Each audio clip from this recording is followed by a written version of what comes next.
When we started mesh sourcing, we were helping companies and helping sourcing teams find suppliers. So we would allow them to search and filter down to select the right suppliers. Now, one of the big asks from customers and users was, hey, can I crowdsource feedback? Because your supplier database is qualified, can I put a project out there and allow suppliers to respond? And what we found is that that model actually introduced what we call today a mesh marketplace. Mesh marketplace allows buyers to place bids, and then suppliers can view those bids and respond.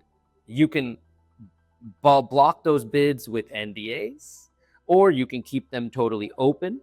We see users using this both in a request for information to help find suppliers and filter down. And then also we see buyers using this as an RFQ by blocking the drawings with an NDA. Suppliers can respond, and that's where the value happens. The other piece about Mesh Marketplace that's really unique is for large companies, one of the biggest challenges is the high mix, low volume sourcing.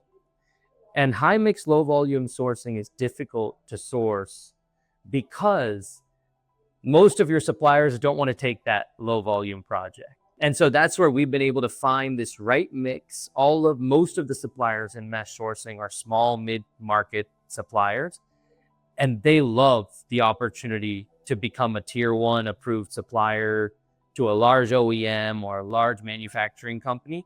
And that allows them to get a foot in the door.